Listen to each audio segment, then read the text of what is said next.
What's up, everyone? Welcome to this day in Philly sports history for November 1st, 2023. I'm your host, Jim Montgomery. A few quick housekeeping things of note. Yesterday, in all of my excitement with the James Harden trade, completely forgot to give you the Tuesday motivation / positivity. So we're going to do that today on Wednesday. And I already had this picked out, and I really like it. I've been listening to, on my runs and my walks, Alex Toussaint's book, Activate Your Greatness. And if you know who Alex is, he's a Peloton instructor. And basically, he's given his life story as well as basically how he turned his life into the success story he is now, and just kind of ways to just go through your life and sort of his mindset. And I really like it. And one thing he said that really stuck out to me was the way you do anything is the way you do everything. And that was very profound to me and just really made me think that so many times we go through life and we half-ass something. And basically the saying is, if you're going to half-ass in one thing, eventually it's going to catch up because you're giving yourself permission to do that regularly. And it's really changed the way I've kind of looked at things and have operated over the past week or so, because I feel as though there's so many parts of my life where it's hard to sort of, and this is just life in general, but hard to balance it with certain things between family, work, a wife, friends, trying to do this podcast, and all of those things, while trying to mix in and being healthy myself, both mentally and physically, and it's hard. And it's hearing that really put it into perspective that, you know what, you got to go full force with everything and go all in. And if there is too much going on, that's when you maybe take some things off your plate and make sure you're doing and giving your all. He had another quote today that really kind of resonated with me that I'll probably save for another time. But it kind of ties in with that about keeping your plate the same fullness and things like that. But I'll get into that. But for now, it's how you do anything is how you do everything. And like I said, it's really like everybody loves going full force into the things you like, but it's how you handle the things that maybe are a grind or maybe aren't necessarily the big thing. I talked one Tuesday about eating the frog. And doing the most difficult things first. And I really think how you do anything is how you do everything. And it's just to me, very profound. Like, you got to give your full 100% effort, whether it's working out, whether it's spending time with your kids, spending time with your wife or your husband or whatever. So I apologize because I was just so excited yesterday about James Harden that I forgot that. But that's your Tuesday motivation / positivity on a Wednesday. Some other quick housekeeping notes. There will be a new Back to the Future likely dropping tonight because I have the Hall of Fame ceremony tomorrow. I have it recorded. It's just got to finish some editing and things like that. Take a look at the rise and fall of the Philadelphia A's and see what you think about that. But I think it could be a good movie. So be on the lookout for that. As I mentioned, tomorrow is the Philadelphia Sports Hall of Fame ceremony. We spent the month of October going through the inductees, their 20 for 20, as well as just some things I added, the 5 guys I think that eventually will be in. We talked about Joe, Jason Kelsey, Bryce, Bryson Stott, and Danny Briere possibly getting in. We talked a little bit about teams that maybe could be recognized, as well as other non-sports entities. We kind of came to the conclusion that the Broad Street Run would be an ideal candidate for the Philadelphia Sports Hall of Fame. So, Ken, if you guys are listening, we are formally, on behalf of the podcast, nominating the Broad Street Run for induction into the Philadelphia Sports Hall of Fame next year. But I'm not really sure what to expect, and I'm going for the full thing. So I'll do the meet and greet, the VIP reception, as well as the ceremony itself. So next week's Back to the Future will just be a recap. Kind of going in it with notes. Like, I have certain people I want to talk to and just kind of pick their brains with certain things. I will have my business cards. I don't know what's going to come of that, but I'm looking forward to it. I'm going in like partly as a fan, partly as someone who runs a podcast, but partly as someone who really, I think, is into the history and the legacy of Philly sports. So I'm very much looking forward to that. Still not too late to buy tickets. PhiladelphiaSportsHallOfFame.org. If you are going, let me know. I'll catch up with you. But yeah, so looking forward to that on next week's Back to the Future. But for this week, it is the Philadelphia A's. All right. Question of the day was yesterday. I asked basically what were your thoughts on the James Harden trade, and for the most part, the overwhelming majority, I would say close to 80% of you thought it was a good trade. Like on Twitter, I put a poll up, and most people were like in the A and B range. On Facebook, I got some feedback. Some people, like, obviously, I think the general consensus is we wish we would have gotten more. Felt we should have gotten more, but the fact that you're taking that almost like an addition by subtraction type deal, especially with a new coach, a new system, you have Tyrese trying to come into his own. So overall, you guys thought it was a decent trade as far as making the Sixers better. A lot of you, obviously, myself included, feel as though they probably could have gotten more if they pulled the trigger back in the summer. However, I think with the expiring contracts and the fact that you have that, like, I think it can't be understated, because yes, you need to play for this year, and especially with the limited window that Joe has, but I think it can't be lost on the flexibility now you have next summer. So I'm not saying they're going to tank this year, but I think I want to see growth in Nick Nurse's system. And because of some of the pieces and the assets you got from the trade for James Harden, I wouldn't be surprised if they make a move for one of those superstars. And the one name that came up across multiple media outlets that just listening and scrolling through Twitter yesterday was Zach LaVine, who would be a good fit. And I was watching the Comcast, or it's NBC Sports Philadelphia now, but Comcast Sportsnet. And they, Mark Jackson and Danny Palmel were kind of breaking it down. And Mark Jackson brought up a very good point, because everybody's like, Buddy Hield. While he would be a good fit, think about when we had J.J. Redick. J.J. Redick was not that good on defense. So come playoff time, that's where he got exploited. He talked about George Niang, who got exploited and didn't even make it into the rotation. Matisse Thybulle, who was a defensive specialist but couldn't shoot, got exposed. So you need, and it's tough, obviously. I'm sure every NBA team, as they were saying, would like this, but you need a good two-way player. But the Sixers do have the assets to possibly go after one. So I don't think Daryl Morey's done yet. But again, I can't.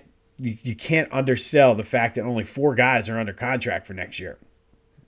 It's a lot of money coming up. So we'll see. But that was what you guys thought of the question of the day. Sixers are in action tomorrow for their home opener. First game after Harden.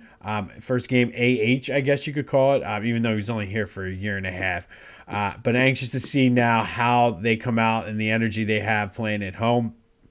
Flyers are in action tonight against the Buffalo Sabres. The big story from them was they allowed Wally, the emotional support animal, into the game on Monday night after the Phillies would not.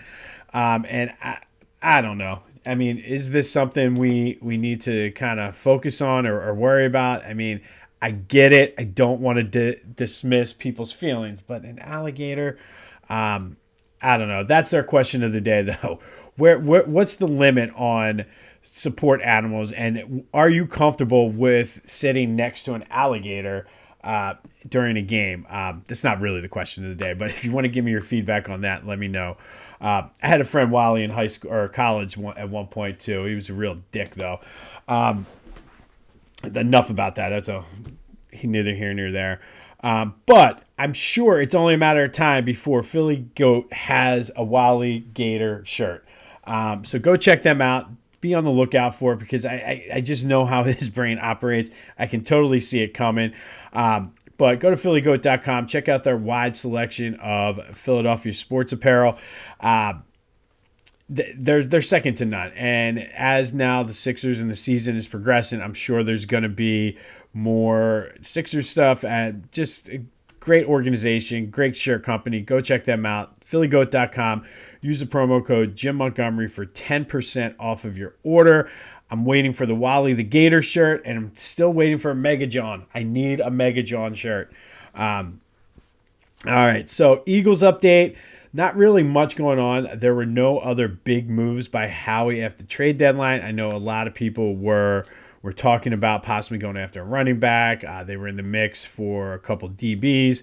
But, I mean, they got the only All-Pro that, even though it was a couple years ago, that was traded yesterday. I read that somewhere. The 49ers did get Chase Young from Washington, so bolsters their defense a little bit. But at the same time, they still have Brock Purdy, who is being exposed for what I think he is, and that's just a mediocre at best quarterback. But the real question of the day, not dealing with Wally the Gator, is how would you grade Howie's trade deadline moves? Obviously, he brought in Byard. He got rid of a defensive lineman for like a pick swap and things like that. But overall, how would you grade it? I mean, Byard definitely is going to make a big splash on this team, but I know a lot of people want a running back. Some people wanted another DB. So give me your thoughts and grades on Howie's trade deadline moves. That will be our question of the day. That'll be on all my social media, as well as if you're listening on Spotify, it will be the question on there. So be sure to make your opinion heard. It is also Wednesday. That means last night there was another new Clashing Conferences podcast that was recorded that'll drop tonight at midnight. Be sure to check my buddies out over there. They do a good job breaking down the NFC East. That's the Clashing Conferences podcast, wherever you get your podcasts, as well as on YouTube. All right. So today we are going to go back to 1882. And I would like to actually officially wish an unofficial happy birthday to the Philadelphia Phillies. It is their birthday, kind of. And here's what I mean by kind of. On this day, back in 1882, the Philadelphia Ball Club Limited was founded.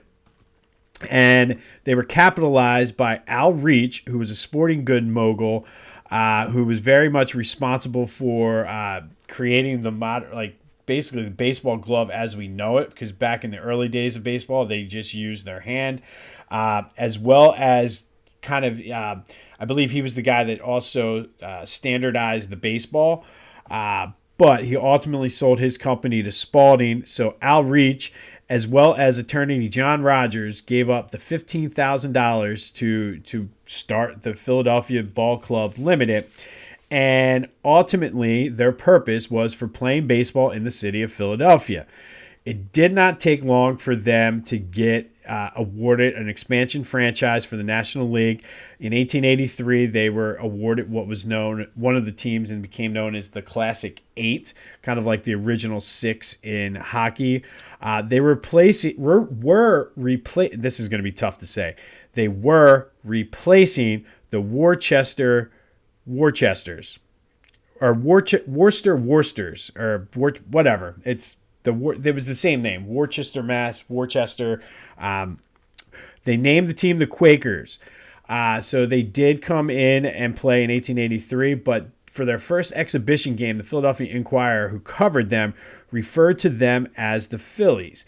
And as we just saw with the Worcesters, usually the teams were nicknamed after the city. So it was the New Yorkers, the Boston Bostons, the Worcesters.